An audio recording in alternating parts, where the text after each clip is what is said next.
final in the UEFA Nations League. They will face either Spain or Italy that will slug it on later this evening. I would definitely a whole lot loading on the show. You just have to do me one favor: increase the audio level of your radio set, and of course get yourself undistracted, and it's gonna be a very jolly good ride.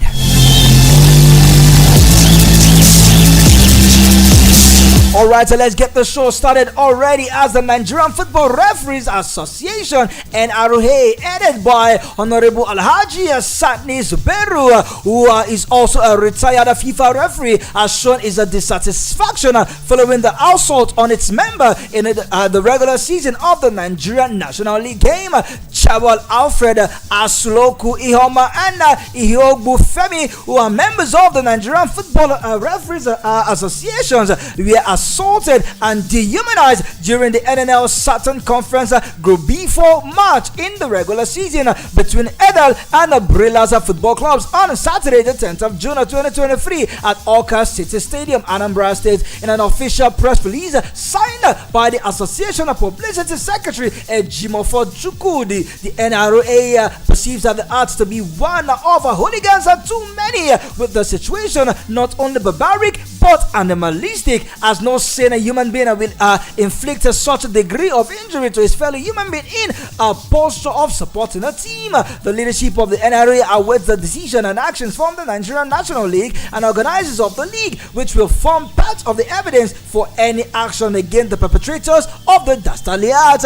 We are always speaking of football and sports where peace, where fair play will definitely reign, but imagine beating somebody's father, somebody's uncle, breadwinner, brother, and someone's grandfather. Permit me also to say, because your team you're losing. This is not just proper at all. In the 22nd century, you just cannot do this. And imagine the game was just a 5-minute old, and we saw fans entering the stadium and beating up at these referees. Come on.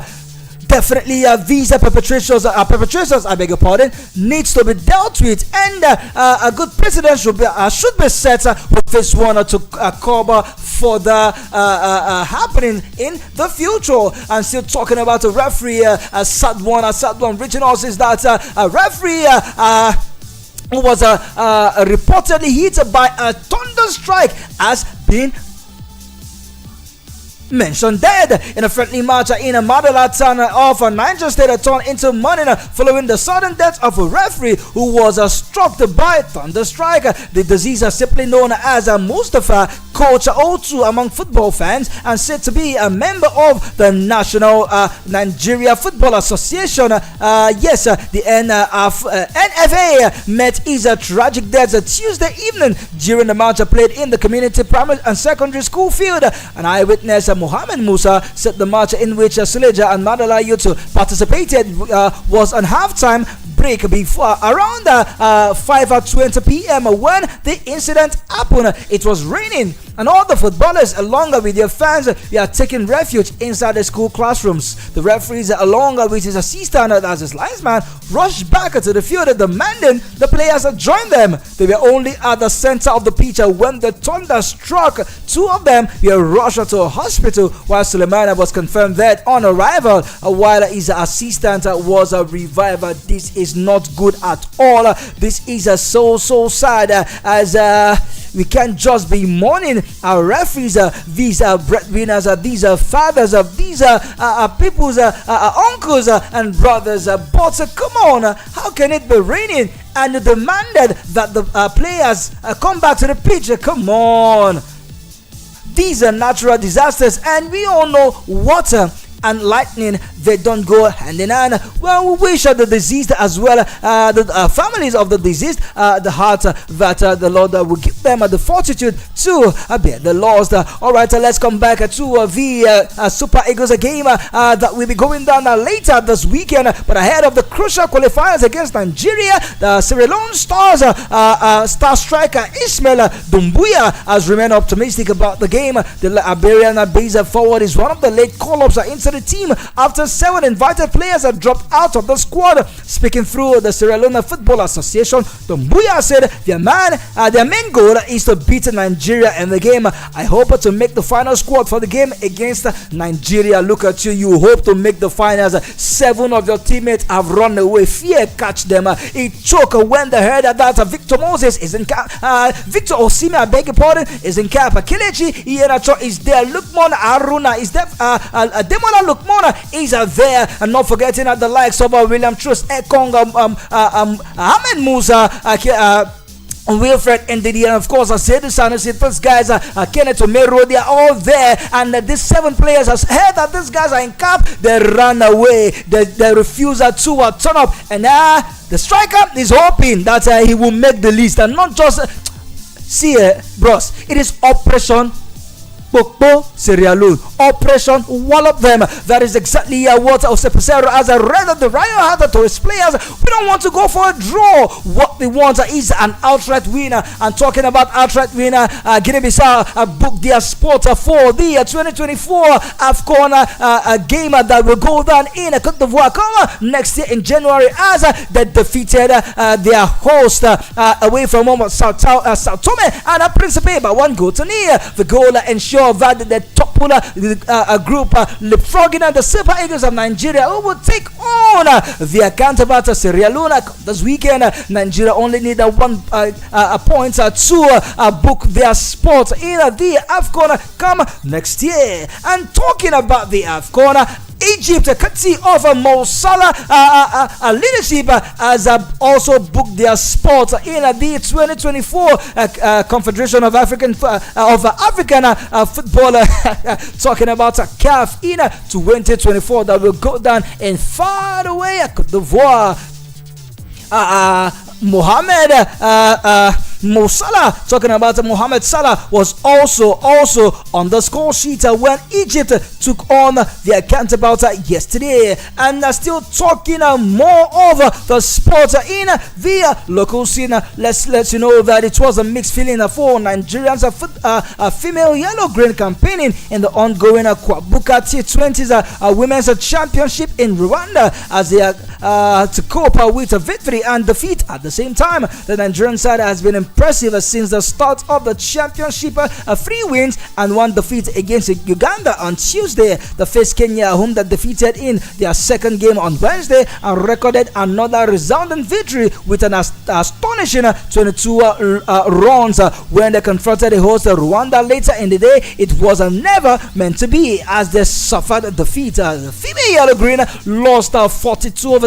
That is 15.2 overs to Rwanda, who had 43/1, 9.5 overs, which means Rwanda won by 9 wickets. Oh, yes, no. It is a mixed feeling indeed for the Nigerian yellow-green team. They have done themselves so proud, defeating countries about 4 wins and just 2 defeats so far. And if you ask me, it is a decent outing.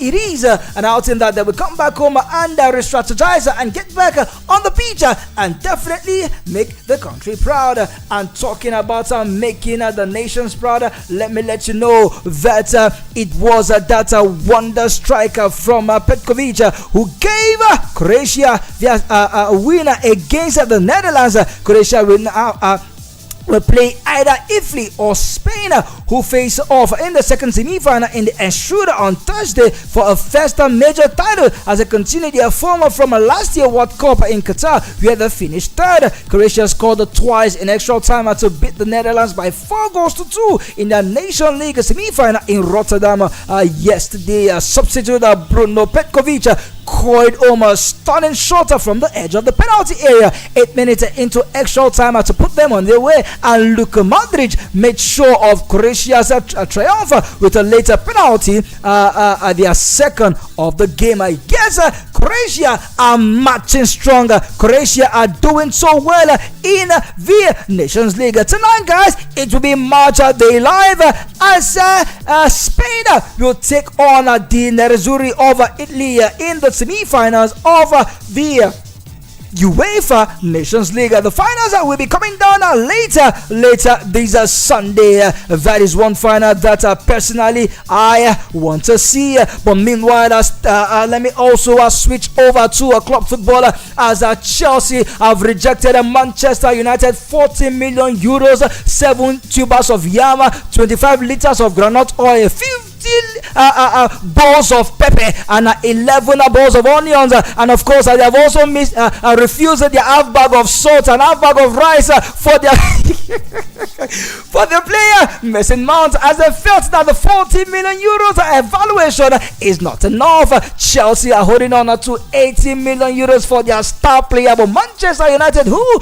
will definitely come back, but this time with a much improved bid, and they said they will not go beyond 60 million euros because the players want that move. Manchester United also want that move, but Chelsea are holding on to 80 million euros evaluation. And still talking about money and evaluation, Inter Milan have opened talks with Chelsea over potential loan deals for Koulibaly and Romelu Lukaku. The Champions League finalists are keen to bring a West London duo to Italy as part of their business in the summer transfer market. Belgian striker Lukaku spent last season on loan with Inter, while Koulibaly remains at Chelsea but struggled to find his form during their turbulent season. As a result, the Italian outfit are open of landing loan deals for both players, with club director Piero Arcilio set to arrive in London this week for negotiation. Negotiation for players. Romelu Lukaku just needs to leave Chelsea because Chelsea now have the likes of Christopher Nkunku, have Armando Broja, still have Aubameyang who is yet to leave, and of course I'm not forgetting Akani Chukwuemeka, and of course other strikers like Hakim Ziyech. These are guys. Kai Havertz is still there in the Chelsea squad, even though Arsenal have almost agreed a personal deal with Kai Havertz, but Arsenal and Chelsea have not come to terms with the player transfer fee, but it looks likely that there will be massive exodus of players away from Chelsea with the arrival of a new coach, Mauricio Pochettino, who do not fancy these players in the squad. Still talking about players in the squad, have it in mind that Kylian Mbappe's move to Real Madrid is gathering much momentum, as he has told the PSG that he will not sign any contract extension, that his last season is the current season, after which he will leave on a free. But PSG will not want to lose their star man for free, following the departure of Lionel Messi for free. Neymar is almost all but out of PSG, and PSG will not want to lose Kylian Mbappe for free, as they will be forced to sell him off this season.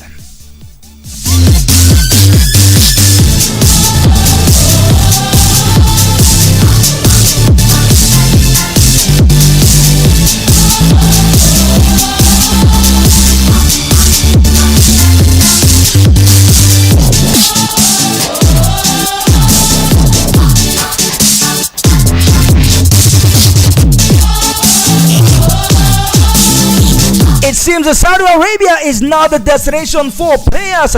Others are looking at the move as a retirement plan, but the Saudi Arabians will all but look at this move as a new phase of football, following the arrival of Karim Benzema and N'Golo Kante, with the likes of Romelu Lukaku set to join them in Saudi Arabia. And now negotiation is ongoing between Manchester City and Al Ittihad for Riyad Mahrez. Both the club Al Ittihad and Riyad Mahrez have all but agreed a personal terms.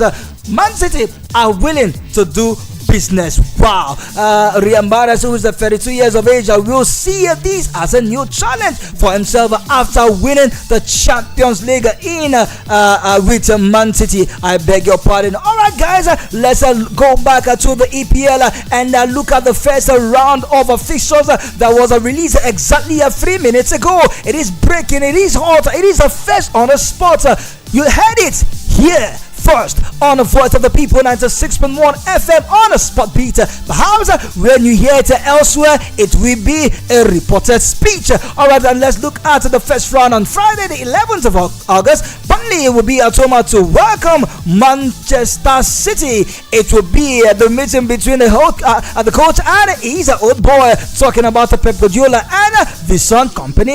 Then on Saturday, early kickoff, we'll see Arsenal take on their voodoo Nottingham Forest at the Emirates at the Vitality Stadium in Bournemouth. Bournemouth will welcome West Ham. Brighton will take on Luton Town. Everton at the Goodison Park will welcome Fulham. Sheffield, newly promoted Sheffield, will do battle with Crystal Palace. And at the St James's Park, the last game for Saturday, the 12th of August, we'll see Newcastle battle Aston Villa. Then on Sunday, early kickoff, we'll see Brentford welcome Tottenham Hotspur. Why? It will be a super Sunday. Chelsea with their new coach Mauricio Pochettino will welcome Jurgen Klopp's Liverpool at the Stamford Bridge. Then on Monday, the 14th of August, it will be a Monday Night Football where at the Old Trafford, Manchester United will welcome Wolverhampton Wanderers. Guys, please welcome me later about 5 p.m. as we talk sport on the lounge, but this time with a much more relaxed pace. Yes, that is what I bring to you: spontaneity and of course versatility.